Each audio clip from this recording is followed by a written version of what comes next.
guys, salam sejahtera. Terima kasih masih berada di channel ini. Bagi mereka yang belum subscribe channel ini, sila subscribe dan like, komen, share supaya Anda tidak akan ketinggalan info-info yang saya akan sampaikan di channel ini. Berita hari ini saya mau kongsikan kepada Anda daripada berita harian. Siapa ketua pengarah di BP Baharu?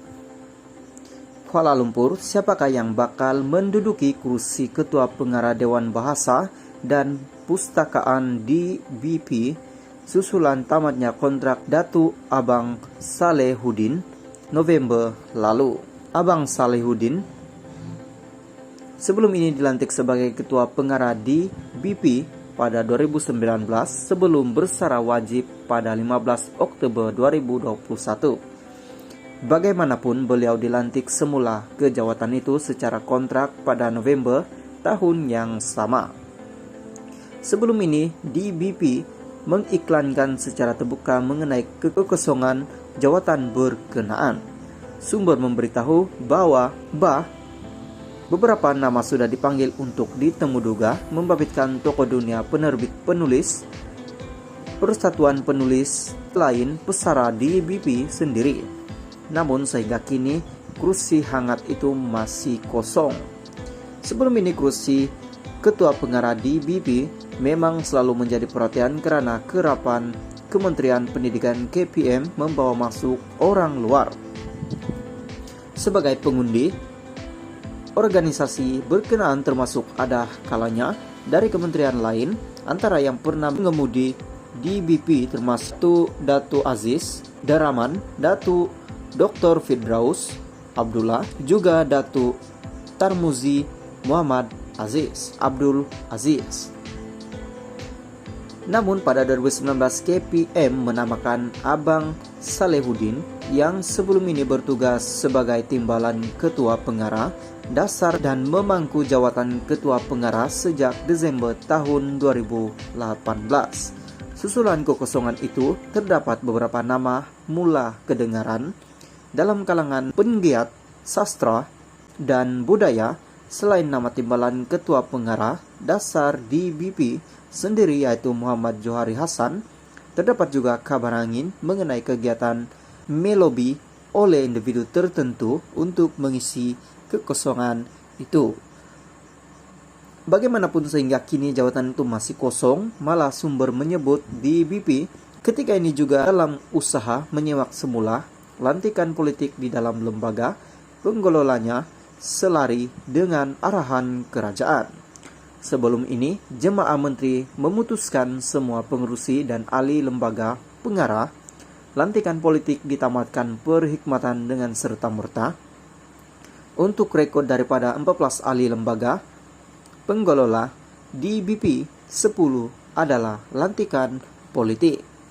Sementara itu bagi Ketua Satu Persatuan Penulis Johor PPG Amiruddin Al-Hanafiah 57 berkata, pertama sekali beliau tidak melihat keperluan di BP membuat iklan kekosongan jawatan ketua pengarah. Hal ini disebabkan di BP adalah agensi kerajaan yang tertakluk dengan peraturan perkhidmatan awam. Jika iklan jawatan kosong ketua pengarah di BP dibenarkan, maka semua jawatan ketua pengarah dalam agensi kerajaan yang lain juga perlu diiklankan, katanya. Amiruddin berkata, sebagai agensi atau institusi, kerajaan pelantikan ketua pengarah juga sebaliknya terdiri daripada kaki tangan kerajaan. Lazimnya pelantikan jawatan tertinggi dalam agensi kerajaan adalah dalam bidang yang berkaitan. Justru dalam konteks DBP hendaklah mengikut kelaziman dalam perkhidmatan awam. Jadi untuk saya sebaiknya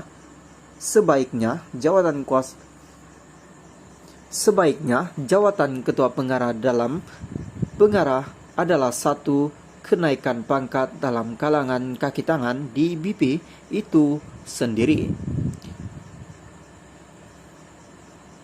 Bagi saya, kalau jawatan itu diberikan kepada orang luar, mereka hendaklah kaki tangan atau pegawai. perkhidmatan pendidikan dan berhikmat tidak kurang 25 tahun. Ini karena DBP adalah organisasi di bawah KPM katanya. Salam sejahtera, terima kasih masih berada di channel ini. Bagi mereka yang belum subscribe channel ini, sila subscribe dan like, komen, share supaya Anda tidak akan ketinggalan info-info yang saya akan sampaikan di channel ini. Berita hari ini saya kongsikan kepada Anda daripada Berita Harian. Dewan Rakyat lulus budget mini 107 bilion. Kuala Lumpur, Dewan Rakyat hari ini secara sebulat suara meluluskan budget mini 2023 dan rang undang-undang RUU kumpulan uang disatukan pembelanjaan masuk akaun 2022 yang dibentangkan Datuk Seri Anwar Ibrahim. Keputusan itu dipertua Dewan Rakyat Datuk Johari Abdul selepas tiada perbahasan bagi kedua-dua usul yang dibentangkan Perdana Menteri pada musyarat pertama Majlis Parlimen ke-15. Terdahulu, Anwar yang juga Menteri Keuangan membentangkan budget mini bagi tujuan pembelanjaan perkhidmatan membabitkan wang bernilai RM107 bilion. Beliau membentangkan peruntukan itu di bawah akta kumpulan uang disatukan yang akan mula berkuat kuasa pada 1 Januari depan. Akta berkenaan akan membenarkan pembelanjaan dikeluarkan imalumen penjawat awam. Budget mini akan berkuat kuasa hingga budget 2023 dibentang dan lulus di Parlimen. Ia susulan RUU pembekalan 2023 tidak akan diluluskan Parlimen sebelum 1 Januari depan, maka peruntukan perlu dikeluarkan bagi pembelanjaan dalam tahun 2023 bagi tempo dari 1 Januari sehingga tarik RUU perbekalan 2023 menjadi undang-undang dan mula berkuat kuasa.